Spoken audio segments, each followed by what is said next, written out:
And then welcome to my community, which is Wasadu village. And also welcome to my constituency, that is Fonyi Jarol. My name is Honorable Keba Tumandensane. I am the National Assembly member for Fonyi Jarol. So right now I'm on recess. As you know, all members of parliament are on leave, starting from the 1st of August up to end of August. It's 1 month leave.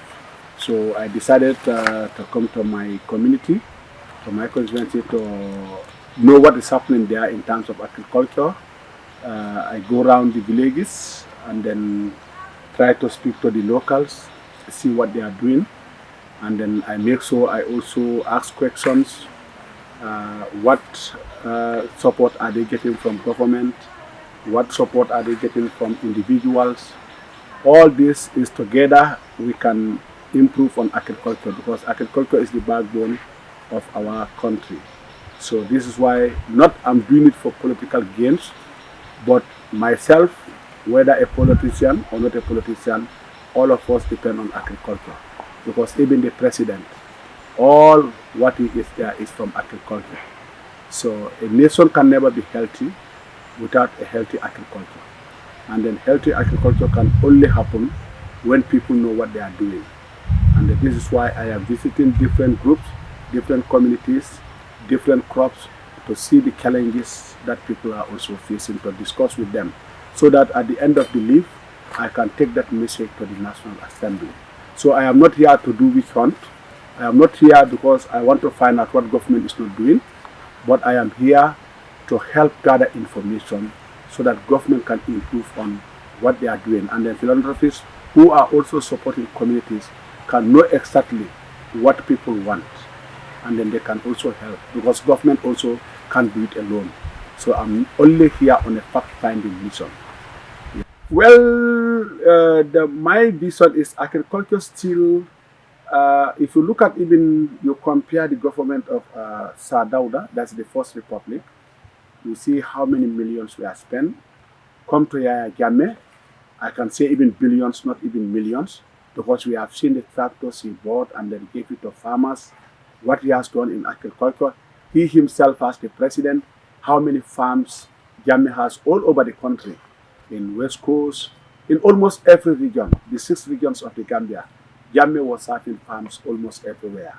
And then Jammeh was also promoting it through even his cabinet, even the ministers. They were all farming. Everyone was trying to do something in agriculture. So agriculture is not only farming granules like others would think. I know that was the custom before. Almost 3/4 of all the farmers, or I would say even 90% or 95%, will always go in for farming granule. But this time it's different. People are coming to see that it's not only granule. You can go into various activities, such as even seed fattening is all part of agriculture, poultry, beekeeping, potatoes, and then others. So all these things are agriculture. So this is why I say that that's even the main source of employment. All of us cannot be parliamentarians. All of us cannot sit in offices. So it's not an insult to tell someone you have to go and do something. Because myself, despite I am a parliamentarian, I try to do certain things. I'm not even doing it because I'm looking for political recognition or I'm only demonstrating. But even before getting into politics, I was having a farm. And then you never like it till when you start doing. Anytime you start, this is why every holiday, for me, even thinking of like going abroad to go and then spend my holiday or staying in the combos, I always want to be with my people, with my communities. So I love it definitely. So you never like agriculture till when you start doing it. You always think of doing more. So, and you can see we've been going around. You have seen the different age groups, even the youths. All of them, I'm encouraging them to go back to land. They are helping their parents in the farmlands. Yeah, I would say that on the side of the National Assembly, it depends on which, even, would I say, bill, or even because when loans even come there for agriculture, we always give a blessing to it. And then, but to be honest with you, the National Assembly is committed, because we are all, if you look at even 97 or 98% of all representatives at the National Assembly are sons of farmers. So Obviously, we all come from community. The people who even voted for us, I would say they're all farmers. So, and then 70% of the population are dependent on agriculture. So there is no way that a document will come to the National Assembly which is about agriculture and then we turn it down. But I'll have to be honest with you. Like I said, it's not about witch hunt, or it's not about we are trying to disrespect government, especially some of us who are oppositions, because when we speak, some people will think that, okay, he's an opposition, where we always want to see the bad side or talk on the bad side than the good side. So me, I always talk both, but if the bad side is more than, because you ask yourself, like I said, how much was invested in agriculture? Jawara's time, come to Yageme's time, billions, come to Barrow's time now. Grants are given for agriculture. You go to the Ministry of Agriculture, it has almost the highest qualified personnel, people with PhDs. It's the ministry that almost have the highest qualifications. But you go again, what is happening? I'm not blaming them, but whether they got the resources to do the job. And then sometimes also, I'm not an agriculturist, and then I did not do the study. But sometimes I get a little bit worried. Like those people will come and then advise farmers, do this, use this chemical, the farming system, they will tell us. While we start doing it again, the same people will come and tell us this chemical or this fertilizer is harmful again. So they're trying to confuse. And they even look at our soil fertility also. Either I would say our farming system. And then we cannot be dependent on one crop. And we cannot be advising people, okay, go in for groundnut. And sometimes it's very also frustrating that we see farmers, they doing everything possible, like farming, putting all their energy and resources. At the end of the day, they cannot even determine the prices of their own produce. So someone has to decide how much their produce are going to be sold. This is something else. But at the National Assembly, we are definitely committed. But when we go out to do our oversight functions, we are not sometimes happy, because the reports can tell. The reports at the National Assembly of Agriculture will tell you there are always a lot of shortcomings instead of positive. We are always seeing, because we value how much was spent, value for money. So you cannot give a project like for example, like they say $15 million. You go and look at that project, definitely, even without making any mathematics calculation, any accounting calculation, you conclude to say that, oh, no, this is not what I expect to see. So this is one of the failures that we are doing. So sometimes you can start to blame the government, but the government is us. You have to blame the attitude of the people, the way why people are handling things. And then it is sometimes the government of the world there who are not helping the government also, or helping the president. Because at the end, it's the president that get the blame. So the president also employs. This is why I'm saying to people, they said, okay, people like us, opposition, we are talking too much. We are talking too much because we have talking points. So if they are creating talking points, we're going to talk. If there are no talking points, we can't talk.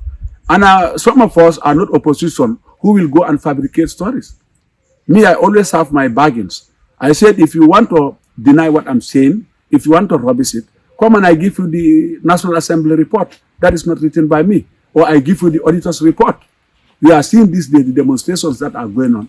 What are they complaining? All of them are complaining of the corruption. That is dishonesty that is happening in the offices. High cost of living in the country. So it's not me saying it. It's something that is out there. Like they're creating the talking point. And then I'm talking. If there is no talking point created, I don't have something to say. And I don't think I'll just get up lying. People know that what I'm saying is lies. So this is why for me, I participate. Like when you look at here, the environment we are in, this is a small community of Wasadu. If you look at this Malina trees. So this is part of agriculture. Because we need timbers. You can see for yourself. The Malina tree here. Imagine the fast deforestation that is going on. If we visit our people are burning charcoal and then people are not planting trees. So this is why I advise my community, even this, if you look at these trees, these were planted even before me becoming a parliamentarian. And then my first job or profession was a forester. So I know the importance of trees because we use it for firewood. And then we use some of the fruit trees. So there's a lot that we get from the trees. And then look at even how the way we are standing here, the fresh air that we are breathing. So it's very nice. So the environment, even look at the underneath, the soil is rich because no erosion is taking place here. So people have to be advised to plant trees. Sometimes you don't have to wait for government also to come. You ask government for support, and that's what I'm always doing. I'm asking government support me, support my people, because we cannot do it. These trees, we need to get it somewhere. We need to plant. We have the land, but we don't have the resources. The only resource we have is land. And then that's why sometimes I ask for boreholes. You are seeing the youths that are taking you around. They want to do something.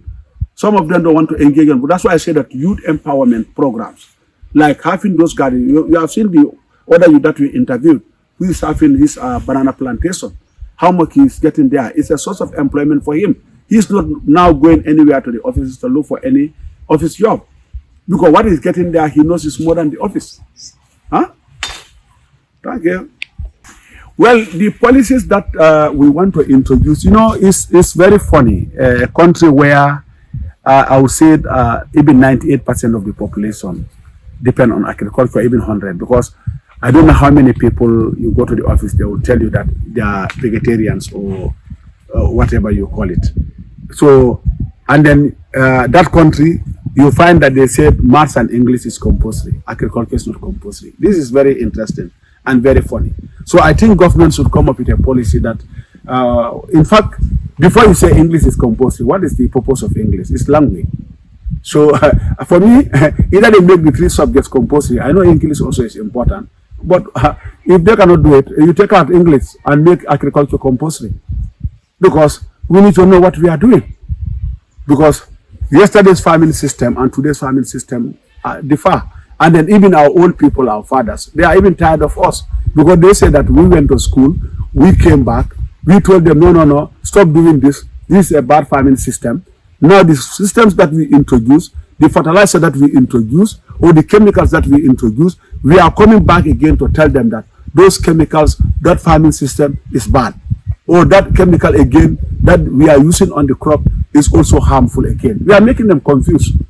In fact, look at the farming system. Before there were no tractors. Now we have tractors to farm a very vast land. Sometimes you use your cattle, donkey or horse, which will take you probably days to do the farming. But now the tractor can do that within just 1 hour. Can farm how many hectares? But at the end, the fertilizer we use, the way we manage the farm becomes different. With all that labor, with all that amount of money invested, it becomes zero. If you go to even our investment, agriculture, it's almost the highest compared to even the grants that we are getting, even the funding, what we approve at the National Assembly. But at the end of the day, you go, people are crying. Even our own produce, we cannot buy. Because even fishing is all part of agriculture. You can encourage it. People who live around, because for my village here, we don't live around the sea. So what we can do is gardening. But my people at Kalagi, who are close to the river, those youths, you can engage them to do fishing. That's what you do. Every community, what facility do they have? What natural facility they have? For us, we have land. So for us, we can go into farming, like these borehole gardens, poultry management, sheep fattening. All those because I one time work at the abattoir where come the Tobaski, we have to expect rams to be exported to the country for sale, and then this is dictated by the foreign currency, which is the CFA. So this is why you go to now, a kilo of meat is costing about 400, because most of those animals that are slaughtered there, the meat that is supplied into the market, is not coming from the Gambia. Imagine if I have a poultry, for example, like me, I am doing sheep fattening in a very small scale. I want to do a bigger one, just because I'm assistant. But my home village here, I want to create one to have my own farm, where I'll have a poultry, at the same time sheep fattening, to employ people.